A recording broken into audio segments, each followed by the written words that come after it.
Sadyang nilalagyan nyo kayo ng lubid. Nilalagyan nyo talaga siya ng lubid. Para masanay siya sa ano. Yan ang mga baka nila sir dito. Kelvin.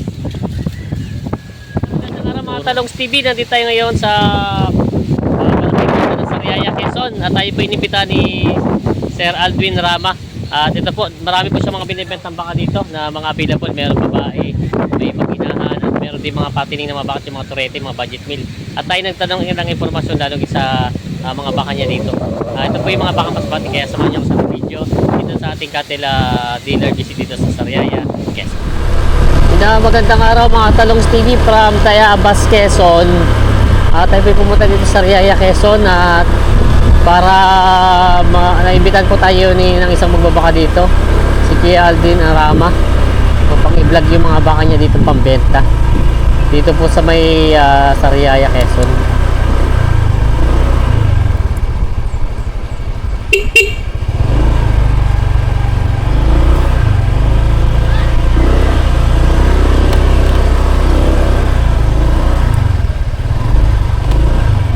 Magandang umaga. Yan ang mga Talongs TV. Nandito si Sir Aldwin Rama. Tayo na imbitahan niya ulit dito. May mga baka siya dito ngayon, mga pambenta.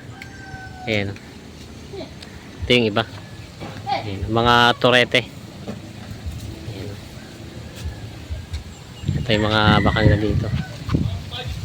Mga budget bill. Meron pa rin po sila dito daw na mga baka. Kuya, ano ito? Kumpay. Silage nyo?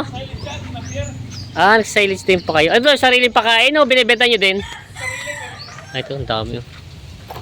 Na-pier, sinasilage sila sir dito. Yan. Daming drami, naghanda na talaga ng pagkain. Marami pala. Nandito na pala po lahat dinala nyo. Pati na sa kabila. O meron pa rin po doon sa pinaput. Dito na. Ito po. Ito. Ito pala isa yung babae. Ayun, mga pati po ito mag-iinahan na yan? Okay. Ito po yung binibenta nyo rin mag-iinahan na yan? Pambenta pala lahat ito daw. Pag-inahang baka. Ito yung anak niya. Ito. Ang anak niya. Turete po, ano? Lalaki. Ayan. Ayan. Papakita. Ikutan natin lahat ng mga baka ni sir. Ayun, ito na ba? Ito po may anak din. Hinahin lang. Ayun. Ito yung isa sa kanilang pambenta na sir dito na mga inahin. Tapos mayroong turete. Ito na may pampatining na. Ayun. Grabe ang katawan to, ganda ng katawan, no.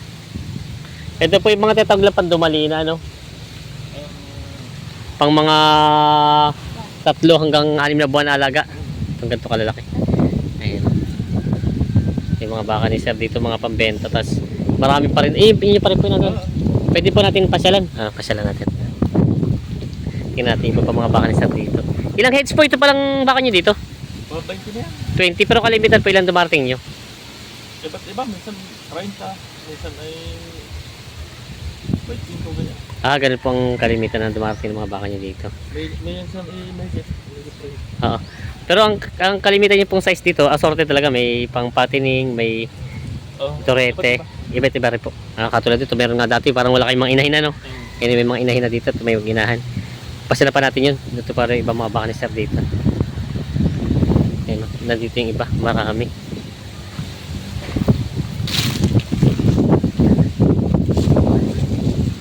Marami po kayong binibenta pala. Ito po yung mga babae din, ano? Mga dumalaga. Ito dumalaga din, no? Mga budget meal lang yan. Mga budget meal na mga baka. Ayan.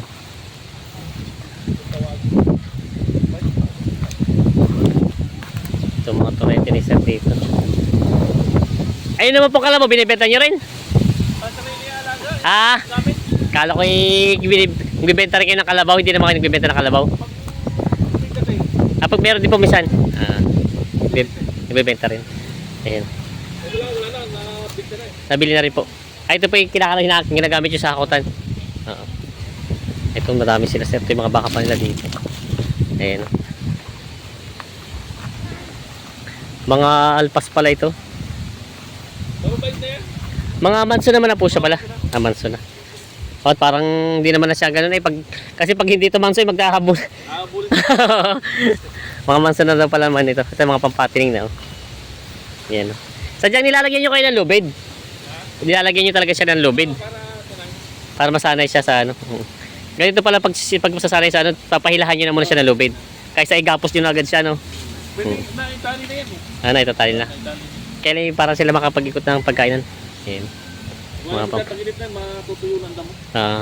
Kaya pinaligawan. pinapakain niya na yun na. Yun, doon nagpuko ng iba. Ito po yung mga baka nila sa dito. Malalaki ngayon po ang baka nyo, ano? Dati parang, oo. Parang mas marami malalaki ngayon dito, yan. Yung mga baka ni Bossing dito. Dati yung iba. Ayun, ang dami nila doon, no? Andito yung mga budget meal. Yun yung mga turete.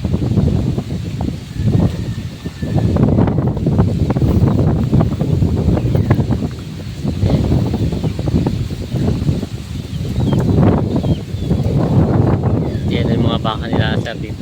Kelvin. Puro turete pala ito. Yan. Dami sila. May dumalaga pa rin po pala kasama, no? Tatlong dumalaga pala dito. Ayan. Tapos ito na, nagumpukan na sila dun. Ito yung mga pampatining na. Mga baka.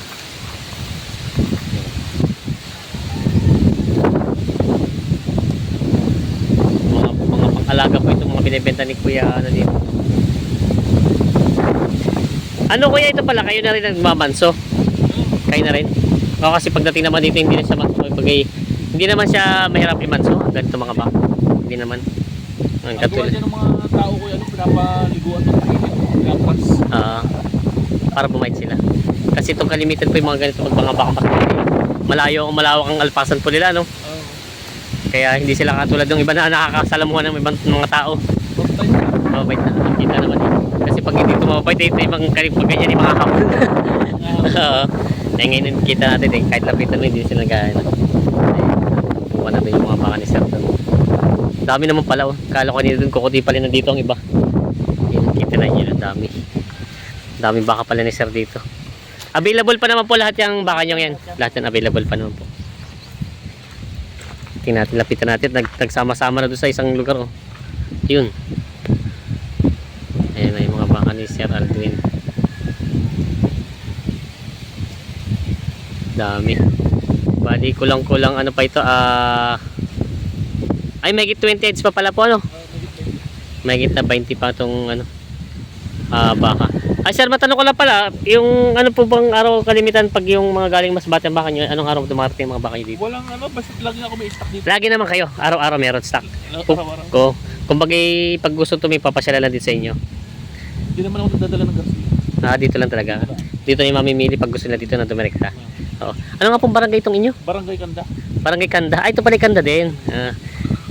Pag yung may mga, kunyari po, yung medyo maghanap ng ano, paano ang pinaka-landmark nila dito pagpupunta sa inyo? Yung pag-aho ng pangalawang ilog at saka ilaya ng release. Dito na po. Tapos tatanong lang po yung pangalan nyo. Kilala naman yata kayo dito, no? Dito sa Sabong. Oo. At parang ako nagtanong din eh, yung unang punta ko dito eh. Kilala ko lang yung pangalan nyo eh. Alam na alam. Ayan, si Sir Aldwin Rama. Ayan po. Sa kanya po yung mga baka ngayon pag gusto mo. Yung mga pambenta naman daw po lahat yun. Available po yun. Eh sir, kung sakali naman po pag yung interesado na kukontak sa inyo bago sila pumunta dito, baka mamaya eh, kung wala kayo stock kaya may hanap silang ibang size, pwedeng makuha yung contact number nyo. Ano pong number nyo? 0992 0992-302-5624. Yun po. Yun po yung number ni Sir. Pag yung interesado kayo sa mga bakang ganito. Ito naman po lahat ay manso na. At sa tagal nating babaka kasi pag ganito talaga, pag hindi to manso, hindi malalapitan po yung ganyan ano. Mga manso na talaga siya. Yan. Pwede ko lapitan ulit natin baka niya. Lapitan natin po mga bakang. Opo, manso na. Ito yung mga manso na. Mga baka ni Sir dito. Hanggang doon may malalaki din siya, may maliliit. May babae at lalaki din na mga pag gusto niyo mayroong mga budget meal. At meron din yung mga pandumalin, yung malalaki na. Meron na ito malalaki. Yan po. Message nyo lang si Sir pag gusto niyo yung mga bakang ito. O kaya mag-PM kayo sa akin at Facebook niyo pa pala. Alvin Rama. Alvin Rama. Ilalagay ko lang po sa screen yung mga sado. Pag yung kasi yung iba po hindi naglo-load eh. Ang ano nila sa Facebook, mas madali kontakin daw. Ilalagay natin Alvin Rama po. Yan po yung mga baka nila dito. Ayan. Sir, maraming salamat po sa inyong oras.